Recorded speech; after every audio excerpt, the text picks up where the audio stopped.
কিন্তু বাংলাদেশ সেনাবাহিনী গত 11 মাস যে বিতর্কিত ভূমিকা পালন করেছেন, সারা বাংলাদেশের মানুষ অস্থির, সারা বাংলাদেশ অস্থিতিশীল।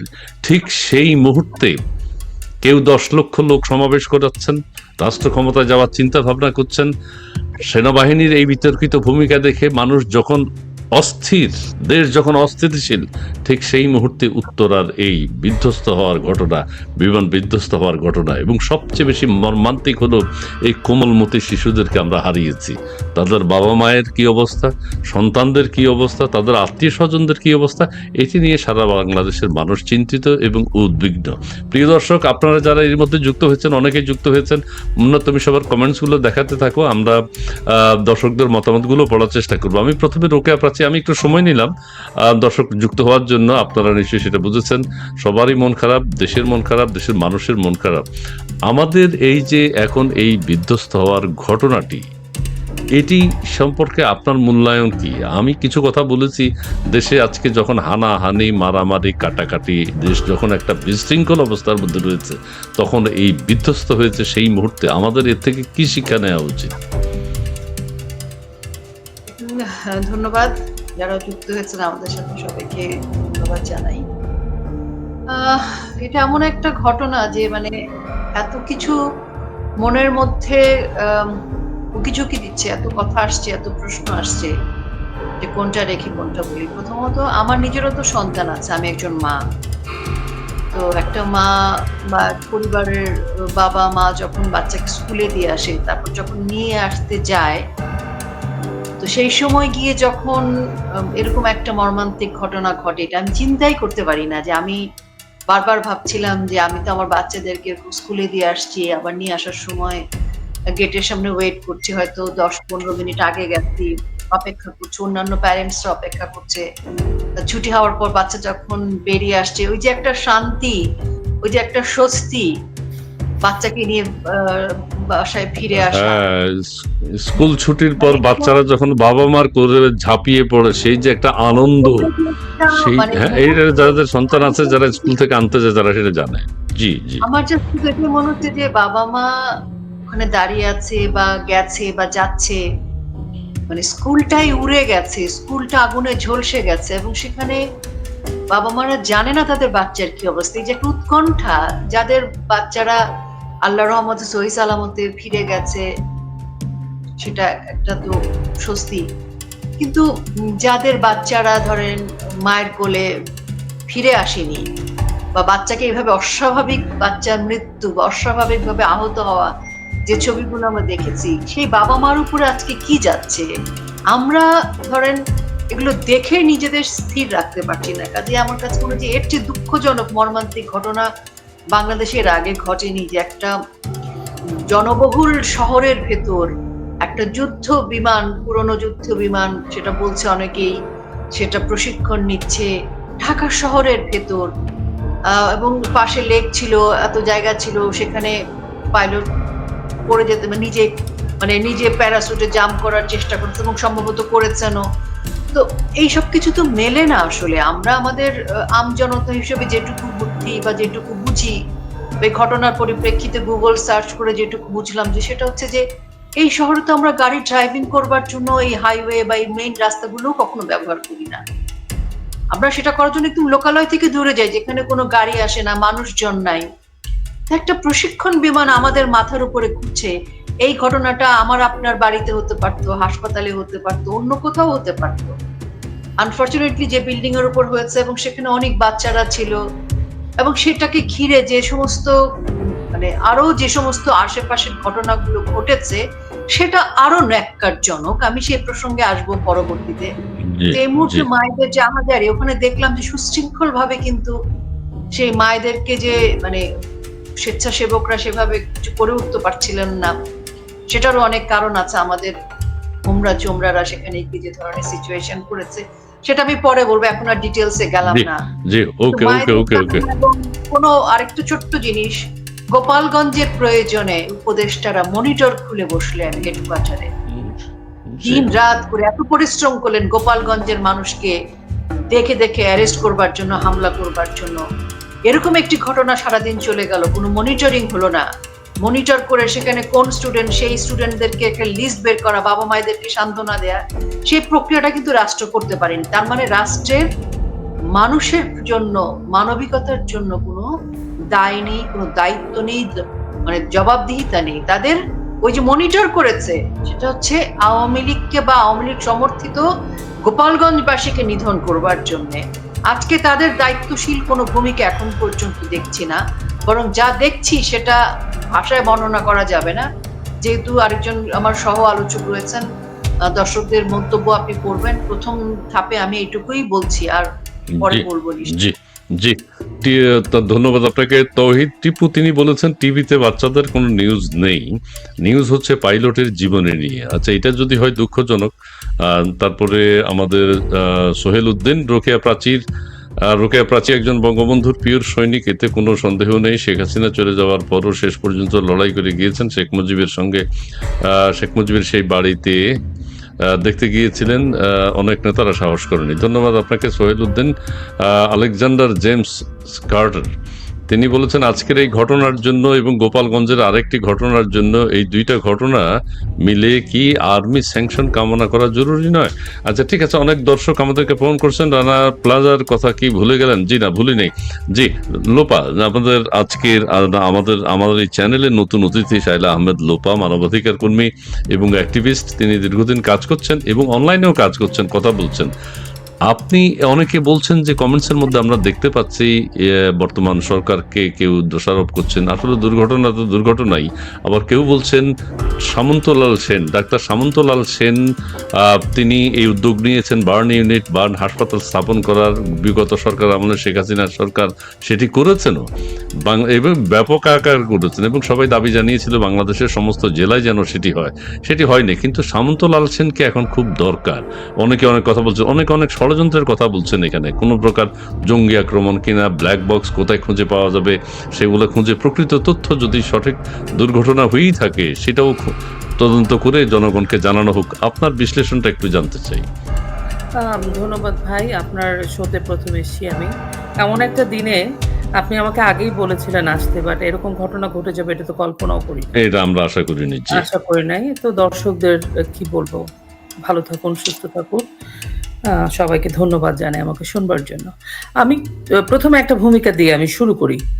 আমি মনে করেন আমি এরকম বোদ্ধা না, ইন্টেলেকচুয়াল না, আমি একটা গ্রামের টি স্টলের মানুষ। আমি আমার গত 16 বছর যাবৎ, 17 বছর আজকে নিয়ে আমি আমার দেশটা দেখছি। আমার দেশটা চলছে। আমি সুন্দর চলছিল। হঠাৎ করে 11 মাস আগে আমাদের মনে হলো ক্ষমতার পালাবদল হতে পারে, সেটা নিয়ে অন্য প্রসঙ্গ। মনে হলো কোনো একটা, ওই যে ছোটবেলায় পড়তাম না, আমাদের সুজলা সুফলা সুন্দর দেশটা কোনো একটা রাক্ষসী সমস্ত কিছু তছনছ করে উল্টা করে দিল। আপনার মনে হয় না 11 মাস পরে দাঁড়িয়ে আমরা এরকম একটা ভয়াবহ পরিস্থিতির মধ্যে আছি? খোকা ঘুমালো, পাড়া ঘুমালো, ভর্গি এলো দেশে, কি যেন বলো না, রাইট? এটা গেল একটা। আরেকটা কথা, যখন নাকি শেখ হাসিনা চলে যান, আমি শেখ হাসিনার প্রসঙ্গটা এই জন্য আনছি, এটা রিলেভেন্ট। তখন সবাই, ওই যে মনে আছে যখন নাকি আমাদের মেট্রো রেল পুড়ে দেওয়া হলো, তখন শেখ হাসিনা বিভিন্ন জায়গায় ঘুরতো। যে কোনো দুর্যোগে উনি যেতেন, আগের সমস্ত নেতারাও যেতেন, খালেদা জিয়া, শেখ হাসিনা। তখন একটা কার্টুন বেরোলো, নাটক কম করো প্রিয়। বোদ্ধারা নাটকটা কম করতে বললেন না। এখন একজন দেশের প্রধান এরকম একটা দুর্যোগে একটা জায়গায় যাবেন, মানুষের হয় কি, মানুষের যখন আমার মাথার উপরে আমি একটা বিপদে পড়েছি, আমার পিতা, আমি যাকে দায়িত্ব অর্পণ করেছি, পিতা না হোক, যে আমার রাষ্ট্রটার দেখভালের সুপ্রিম দায়িত্ব যার হাতে, তার কথা, তার মাথায় হাত, তার আশীর্বাদ, হয়তো দূর থেকে আমার নাটক কম্পরবীয় একটা কার্টুন বানায় ফেলতে পারি, কিন্তু যার কাছে যায়, যে সন্তান যে মার কাছে যায়, সেই মার হাতটা, ঠিক আছে আমি আছি, তোমরা চিন্তা করো না, সেটা কিন্তু তার জন্য একটা টনিক হিসেবে কাজ করে।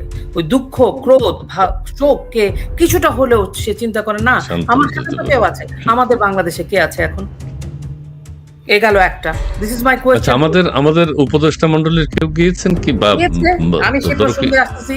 গিয়েছে মোস্তফা সরোয়ার ফারুকী, সংস্কৃতি উপদেষ্টা, স্বাস্থ্য উপদেষ্টা জানি। স্বাস্থ্য উপদেষ্টা হচ্ছে এমন এক উপদেষ্টা, জাহানারা বেগম, উনি ইনভিজিবল।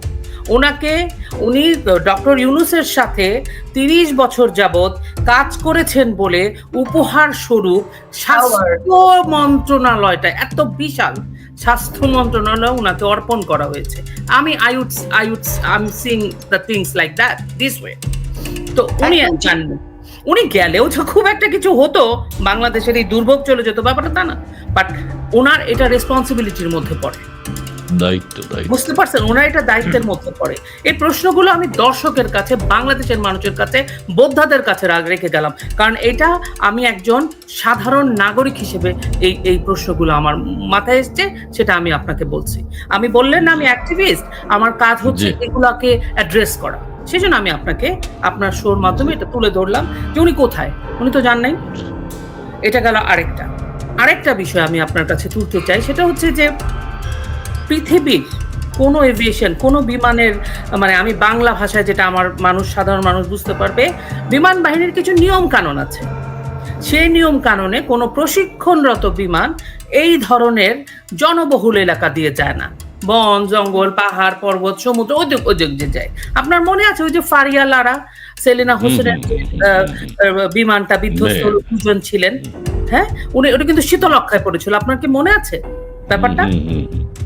এইটা ওখানে কেন বিমান, মানে সেনাবাহিনীর কর্মকাণ্ড বুঝলাম, বিমান বাহিনী হাউ কাম এই প্লেনটা ওখানে ফ্লাই করতেছিল? ওখানে একটা প্রশিক্ষণরত বিমান একটা জনবহুল এলাকায় কিভাবে প্রশিক্ষণ করার জন্য, এটা নাকি ওই লোকের, এই পাইলটের লাস্ট ফ্লাইট ছিল, লাস্ট ট্রেনিং ফ্লাইট ছিল, ফার্স্ট ফ্লাইট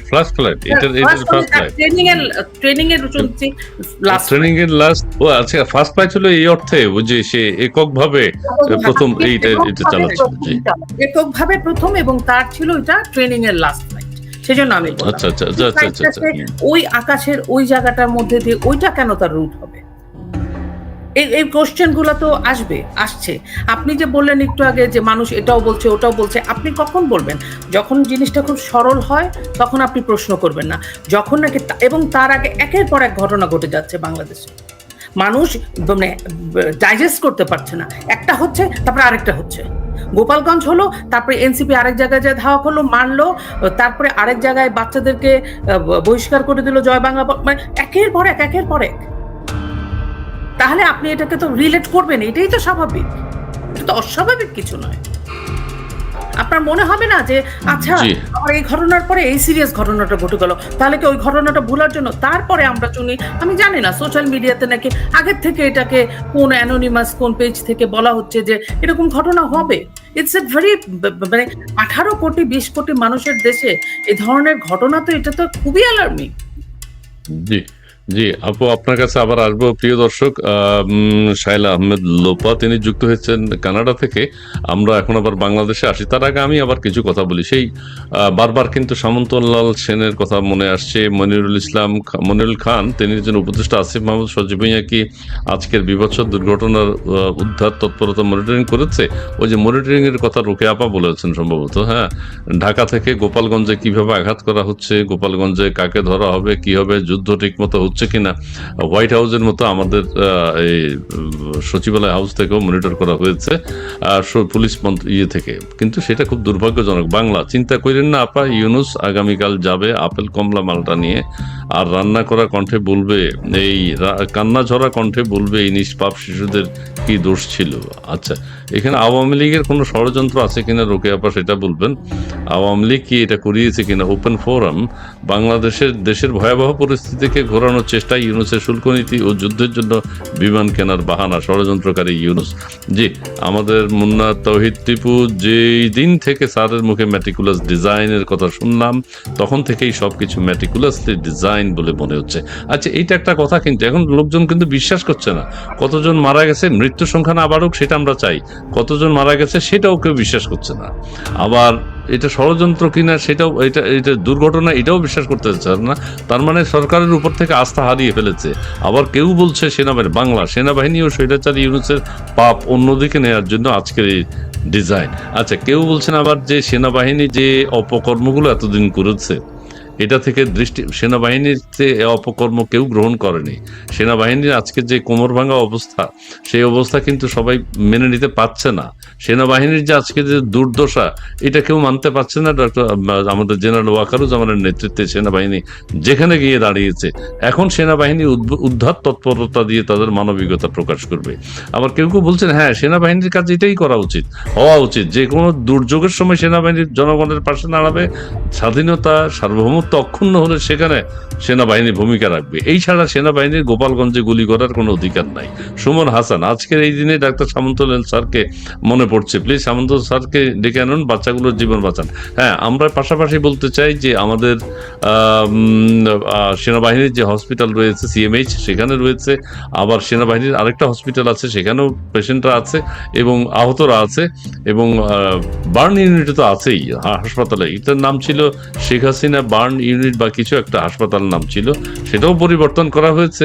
কিন্তু সেই হাসপাতালটি ব্যাপক ভূমিকা রাখছে, সেই ভূমিকা আজকে বাধাগ্রস্ত হয়েছে, সামন্তলাল সেখানে নেই।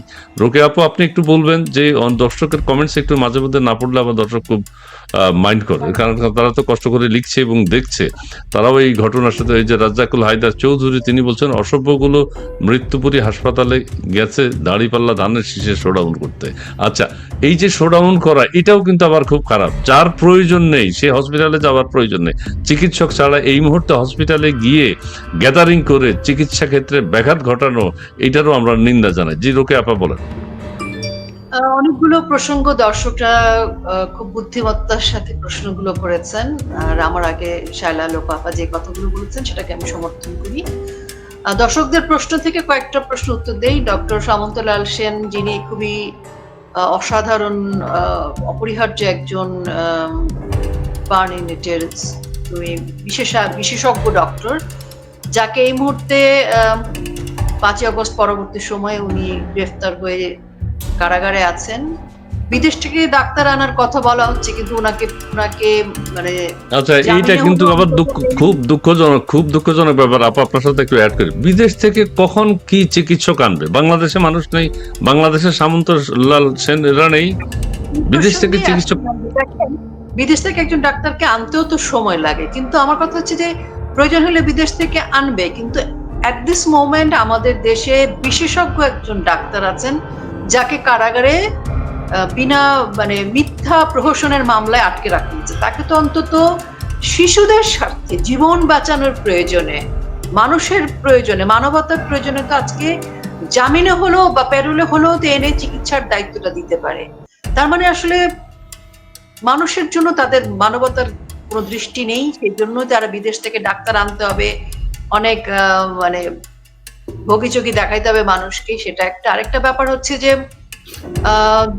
লাশের যে সংখ্যার কথা, কতজন মারা গেছে। দেখেন, মাইলস্টোন কলেজে যে সমস্ত স্বেচ্ছাসেবক ছিল তারা, এবং মাইলস্টোন কলেজের যে সকল সিনিয়র সেকশনের স্টুডেন্টরা যারা কাজ করছিলেন উদ্ধার কাজে, এবং শিক্ষকরা, তারা কিন্তু বিভিন্ন টেলিভিশনে বলেছেন লাশের সংখ্যা, এবং সেটা অগণিত, মানে 100-এর উপরে, কেউ কেউ 100, 200, 300 এরকমও বলেছেন।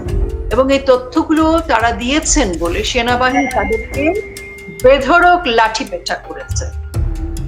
সেই তথ্য কিন্তু, সেই ভিডিও ফুটেজে কিন্তু সোশ্যাল মিডিয়া এখন ঘুরছে।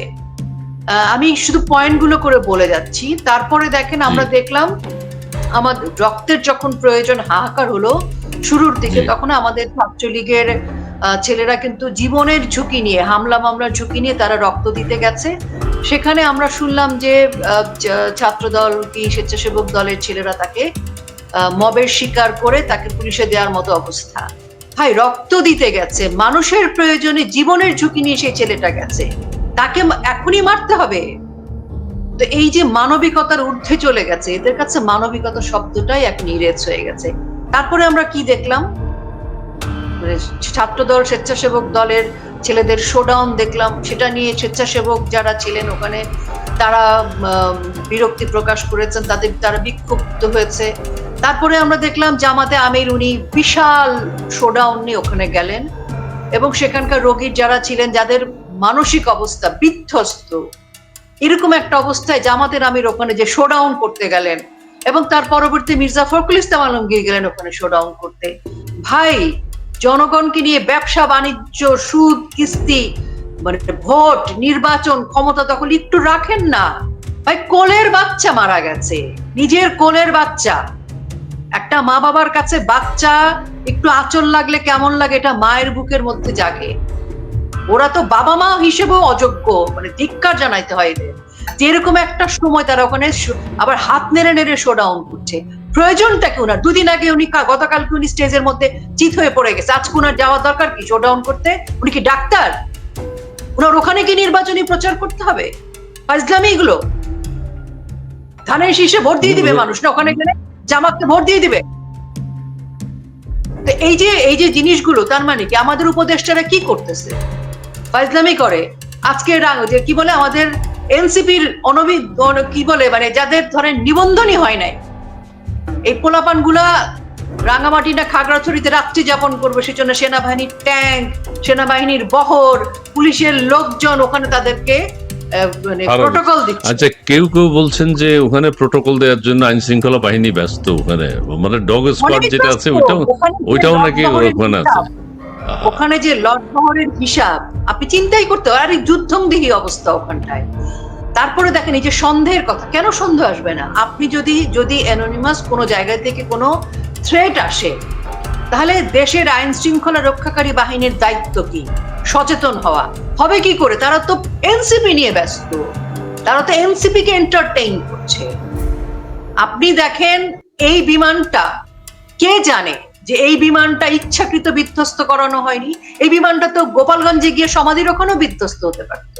কারণ যেভাবে গোপালগঞ্জকে নিশ্চিহ্ন করার কথা বলছে, গোপালগঞ্জের প্রতি তাদের যে মানে যুদ্ধ ঘোষণা করা, আমার তো মনে হচ্ছে এখন যে এরকম হঠাৎ করে একটা যুদ্ধ বিমান কেন ঢাকা শহরের মধ্যে উড়াতে হবে? হয়তো এটার গন্তব্য হয়তো গোপালগঞ্জ ছিল, কে জানে? হয়তো সেই দুর্ভাগ্যটা আজকে বাচ্চাদের উপরে আসছে, কেউ তো বলতে পারে না। এই ধরনের সন্দেহ যে আমাদের মনে আসবে না তার কোনো নিশ্চয়তা নাই। আর ইউনূস, মানে উনাকে কি বলবো, উনাকে মনে হয় উনি একটা এআই ক্যারেক্টার, মানে মানুষ না, এআই দিয়ে বানানো একটা ক্যারেক্টার, যেখানে ইনস্টল করা হচ্ছে সফটওয়্যার, সে অনুযায়ী উনি রিঅ্যাক্ট করতেছে। অদ্ভুত একটা এআই হলে তো ভালো মন্দের বিচারটা করতে পারতো, মানবিক দিকটাও থাকতো। শোনেন, জঙ্গি এআই তো জঙ্গি বিহেভি করবে। আপনি তো ধরেন আজকে আমি আজকে দেশের জন্য কাঁদছি, আপনি দেশের জন্য কথা বলছেন, আপনার এআই তো দেশের জন্য কথা বলবে, একটু হলেও বলবে। কিন্তু একজন জঙ্গির তো দেশ বলে কিছু নাই। জঙ্গিদের কোনো দেশ নাই, সন্ত্রাসীদের কোনো দেশ নাই, সুদের ব্যবসায়ীর কোনো দেশ নাই।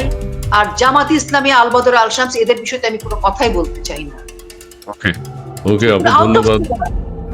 আজকে দেশের মানুষের মানে আমাদের মানে গলা দিয়ে পানি নামছে না। তা একটা মা বাবার কেমন লাগছে, গড়াগড়ি দিয়ে কাঁদছে। এক বাচ্চাগুলো দেখেন কত বড় অমানবিক দেশে পরিণত হয়েছে আমরা। বাচ্চাগুলো ওরকম বিধ্বস্ত হয়ে মানে দৌড়ে বেড়াচ্ছে, তাকে কেউ না ধরছে, ভিডিও নিয়ে ব্যস্ত সবাই। মানে তামসার দেশে পরিণত হয়েছে আমরা। এটা কোন দেশ? তাদের হাতে। আপু ধন্যবাদ আপু, ধন্যবাদ। 2025 সালের গোপালগঞ্জ গণহত্যা, পাক হানাদার সেনাবাহিনী। আচ্ছা, 2025 সালের 16ই জুলাই নাকি গোপালগঞ্জবাসী সেই 25শে মার্চ আমাদের যে কালো রাত্রি ছিল, ওই রকম অবস্থা নাকি গোপালগঞ্জে গেছে, এবং তার চেয়েও নাকি ভয়াবহ অবস্থা বিরাজ করেছে। আমরা গোপালগঞ্জের, ঠিক আছে, বাইক লাভার, হ্যাঁ, বিমান দুর্ঘটনা নিয়ে কিছু বলেন। হ্যাঁ, বিমান দুর্ঘটনা নিয়েই কথা হচ্ছে আজকে। আমাদের শায়লা আহমেদ লোপা, আপনাকে শেখ হাসিনা বার্ন ইউনিট ও ডাক্তার শামতুল আল সেনের গুরুত্ব কতটা আজ এই মানব